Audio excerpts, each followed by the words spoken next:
points and alerts. For this section, we really are wanting to know if there's anything else that we need to ask the patient that we're visiting. If there's any risk factors that may affect our other team members or other health professionals or non-health professionals visiting this person in their home. So how we ask this question is along the lines of, so apart from anything else we've spoken about, do you think there's anything else that you'd like to make us aware of when we have our staff members visiting your home? This helps to keep you safe as well as our staff safe when they're visiting you. So this is a medical legal requirement for the assessment to state if there are any other health or safety risks when we're visiting a person in their home environment. And these risks may be things of dogs on the property. They may include concern around treatment of children, family violence, things like that. So all information needs to be accessible at the front of the health record when we discover or uncover any information such as this. So if the patient does provide some information that you considered needs to be recorded as alert or a risk for other health professionals visiting this person, you need to return to your place of work and discuss this with your clinical lead, colleagues, senior clinicians in your area. And then we need to document what action is going to be taken and where this is going to sit in terms of follow-up. Who's going to be responsible for doing what in terms of ensuring that the best needs of both the patient and visiting health professionals are met for the future.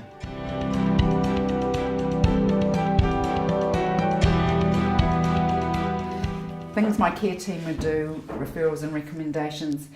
Clinicians may have thought of this area here previously as the medical plan or the referral and follow-up action plan.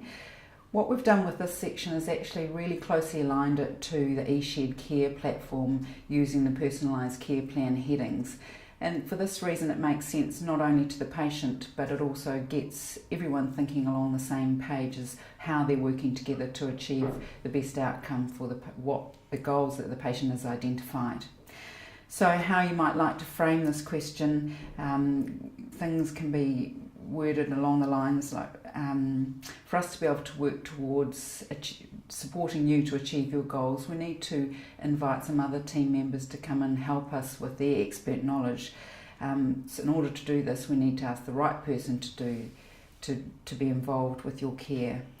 So if it's okay with you, I'd like to ask my colleagues, maybe an example could be a physiotherapist, to come and assess for the risk that you have regarding getting around your house. We want to minimise that risk of falling, and the physiotherapist might be the right person to come and provide that expert follow-up.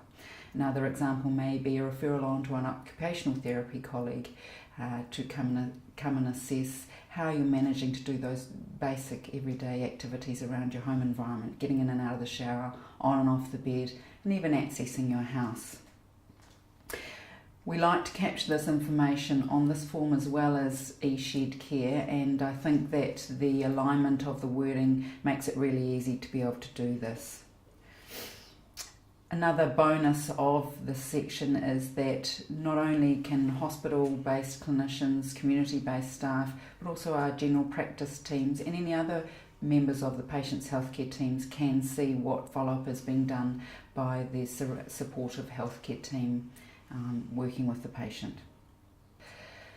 Another great idea in terms of filling out things my care team will do is to give, I guess, set some expectations with your patient about how long you're going to be involved, you and your team are going to be involved in their care.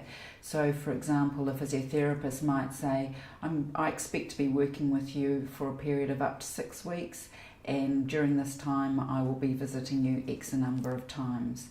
Following that, I might hand over to our practice nurse and GP colleagues who are also following up with the use of the eShared Care plan. So the information we capture on this form will also be visible on the eShared Care form in terms of the same language and the same care plan.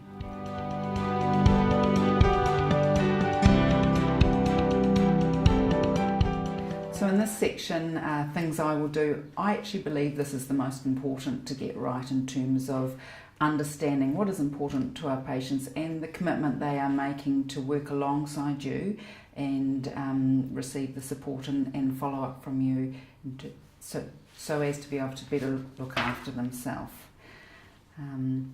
So things I will do probably has existed in previous assessments form as self-management. What we've done is turn this around and made it really explicit that these are the things that the patient is going to follow up, going to do as an agreement and discussion with you as their care team member. Again, closely aligned to the eShared Care headings in the personalised care plan. So if the patient writes something such as, I am going to walk out to the letterbox 3 times a week and back, then the patient's GP, practice nurse, hospital staff can also see this. So the wording of it is really key to get right, and I think also really gives the patients a feeling of ownership that they can do this because they've made that agreement with you. We're often seeing in things I will do, patients are starting to really take ownership of their health, and I think by getting it clear and hear what they are going to do between this visit and your next visit, you can ask the direct questions when you come in for the follow-up. So under things I will do, as we've previously discussed, we're really alluding to the patient's self-management, what they're going to do in terms of hopefully improving their health. So we're writing things in here that are really quite simple and easy for the individual patient to follow up. Some examples that we could consider are, I will cut down to drinking 2 cups of tea a day and to keep a bladder diary. Some of the other nice things that we've seen put into this part can be along the lines of, I will remember to use my blue inhaler every morning with my spacer. So really laying out quite clearly and simply what it is a patient is going to do in terms of looking after themselves in a better way. Under things I will do, we can also consider not only the physical, actions that a person's going to do to look after themselves better, but some prompts to help them to remember what it was that you discussed with them in this assessment process.